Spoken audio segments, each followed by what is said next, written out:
Hello my dear friends. तो आज हम बात करेंगे क्लास 9 जियोग्राफी का चैप्टर नंबर 2 जिसका नेम है फिजिकल फीचर्स ऑफ इंडिया। तो इस वीडियो के अंदर आज हम बात करने वाले हैं फॉर्मेशन ऑफ पेनिनसुलर प्लेट्यू। इसके पिछले वीडियो के अंदर हमने देखा था कि जो नदर्न प्लेन्स है और जो हिमालयाज है वो कैसे बने थे। इस वीडियो के अंदर आज हम बात करने वाले हैं पेनिनसुलर प्लेट्यू या फिर जो डेक्कन प्लेट्यू है वो कैसे बना था। तो स्टार्ट करते हैं। Formation was due to volcanic eruption which occurred during plate movement. अब हमने देखा था कि जो प्लेट्स है वो मूव कर रही थी।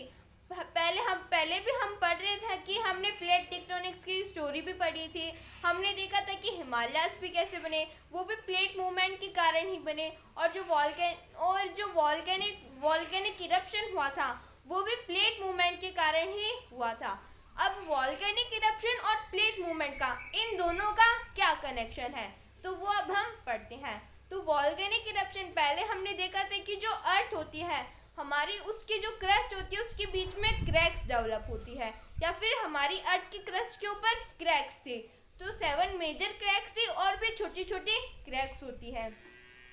तो जो छोटी छोटी क्रैक्स होती है, जब नीचे से मैग्मा के कारण कन्वेंशनल करंट आती है तो ये जो जितनी भी क्रैक्स होती है वो क्या हो जाती है उनके बीच में। जैसे मान लो ये मेरा हैंड है, अब इसके बीच में आपको कुछ जो छेद है वो दिख रहे होंगे, और अगर मान लो नीचे से बहुत फोर्स से क्या आता है, पानी आता है, तो ये बीच में इनको समझ लो ये क्या है, अर्थ की क्रस्ट है, और अर्थ की क्रस्ट के बीच में क्या है, क्रैक्स है, और नीचे से समझ लो मैग्मा आ रहा है। तो मैग्मा जब इनके बीच में क्रैक्स होगी तो मैग्मा जो है वो बहुत फोर्स से आ रहा है। तो फोर्स के कारण जब मैग्मा बहुत तेजी से बाहर निकलेगा तो क्या होगा, तो इनके बीच में से मैग्मा जो है वो बाहर निकल जाएगा, क्योंकि यहाँ पे क्रैक्स है, और जहाँ पे क्रैक्स डेवलप होती है वहाँ से क्या होता है, नीचे से कन्वेंशनल करंट के कारण जो मैग्मा है वो बाहर निकल जाता है।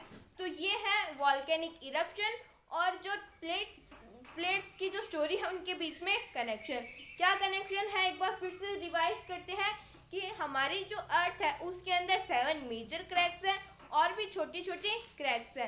तो जो मेजर क्रैक्स हैं वो तो हमने देख लिया कि उनके कारण क्या होता है, लेकिन जो छोटी छोटी क्रैक्स हैं उनसे क्या होता है, उनसे जो हमारे प्लेट्यूज है वो बनते हैं। वो कैसे बनते हैं, तो ये जितनी भी छोटी छोटी क्रैक्स होती हैं नीचे से मैग्मा के कारण कन्वेंशनल करंट आती है, और इन क्रैक्स के बीच में से क्या हो जाता है, वॉल्केनिक इरप्शन हो जाता है। और जब ये जो वॉल्केनिक इरप्शन होता है तो नीचे से क्या निकलता है, लावा निकलता है, और जब वो लावा ठंडा हो जाता है तो बाद में क्या बन जाता है, उसका प्लेट्यू बन जाता है। अब प्लेट्यू क्या होता है, प्लेट्यू होता है table top.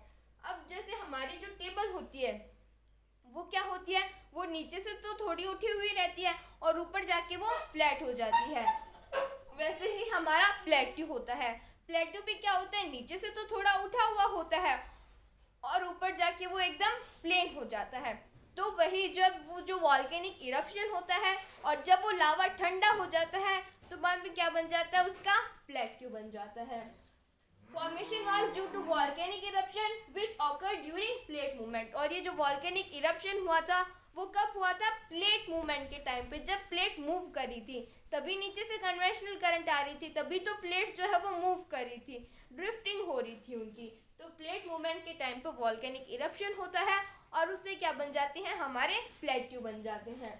It was suppose to be one of the most stable land blocks. उन्हें क्या बोलते हैं, one of the most stable land blocks बोलते हैं। स्टेबल लैंड ब्लॉक्स क्या है, मतलब वो एकदम से स्टेबल है। तो स्टेबल लैंड ब्लॉक्स का मतलब यही है कि ये सबसे ज़्यादा स्टेबल है। अब इस स्टेबल का मतलब क्या होता है, क्या हमारे माउंटेन्स ये सभी स्टेबल नहीं है, तो जी नहीं, हमारे जो माउंटेन्स हैं, हमारे जो नदर्न प्लेन्स है वो स्टेबल नहीं है। क्योंकि आपने कभी कभी सुना होगा कि हजारों सालों में क्या होता है कि जो माउंटेन्स होती है उसकी हाइट 1 मीटर इतनी इंक्रीज हो जाती है। क्यों, क्योंकि हमारी जो ये जितनी भी प्लेट्स हैं, 7 मेजर प्लेट्स हैं, ये अभी भी मूव करती है। वो हमें फील नहीं होता क्योंकि ये बहुत धीरे धीरे मूव करती है तो हम उसे फील नहीं कर पाते, लेकिन जो हमारी प्लेट्स है वो अभी भी मूव करती है।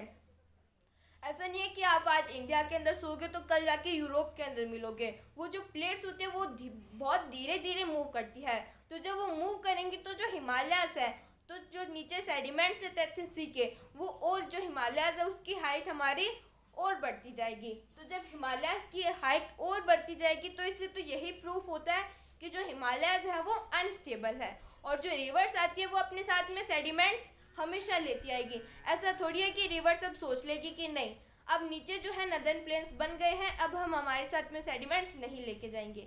ऐसा नहीं होता। रिवर्स हमेशा अपने साथ में सेडिमेंट्स लेके आती है और वो डिपॉजिट कर देती है अपने सेडिमेंट्स को नदर्न प्लेन्स में।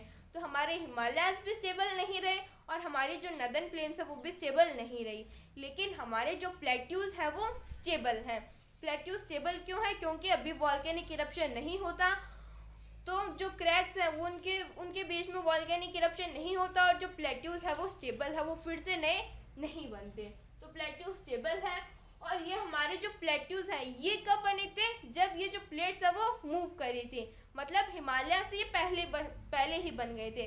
प्लेट्स के मूवमेंट से क्या हुआ? हिमालयाज बने, लेकिन जो प्लेट्यूज है वो उससे भी पहले बन गए थे।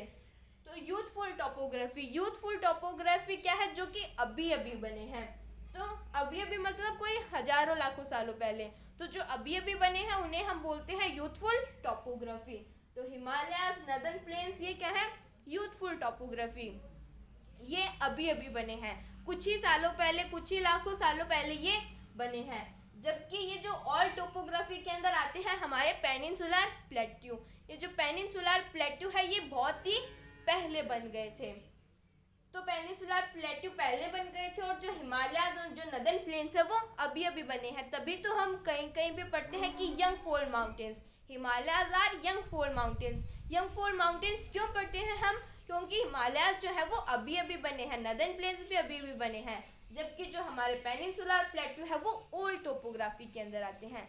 तो हमारे ये वाला जो टॉपिक है फॉर्मेशन ऑफ पेनिनसुलर प्लेट्यू ये कंप्लीट होता है। हमने देखा कि इसके अंदर जो जितनी भी हमारी प्लेट्स है वो मूव करती है, और जब जो प्लेट्स का मूवमेंट हो रहा था उस समय पे बीच में जो क्रैक्स थी उनसे जो वॉल्केनो है वो इरप्ट होता है, और वॉल्केनो की इरप्शन के कारण क्या होता है? हमारे जो प्लेट्यूज है वो बन जाते हैं, और जब ये प्लेट्यूज का जो लावा है वो ठंडा हो जाता है तो उसके बाद में जो प्लेट्यूज है वो बनते हैं। तो प्लेट्यूज का फॉर्मेशन देख लिया, और ये जो प्लेट्यूज है ये सबसे ज़्यादा स्टेबल है। स्टेबल क्यों है? क्योंकि हमारी ये जो हिमालयाज हैं ये तो अनस्टेबल है, क्योंकि हमारी जो लैंड है वो अभी भी, हमारी जितनी भी प्लेट्स है वो अभी भी मूव कर रही है।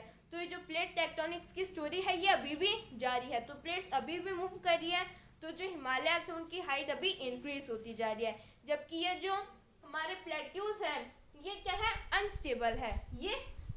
ये स्टेबल है। हमारी हिमालयाज तो अनस्टेबल है, जबकि प्लेट्यूज जो है वो स्टेबल है, क्योंकि जब प्लेट का मूवमेंट होता है तो हिमालयाज जो है वो तो कॉर्नर के ऊपर है।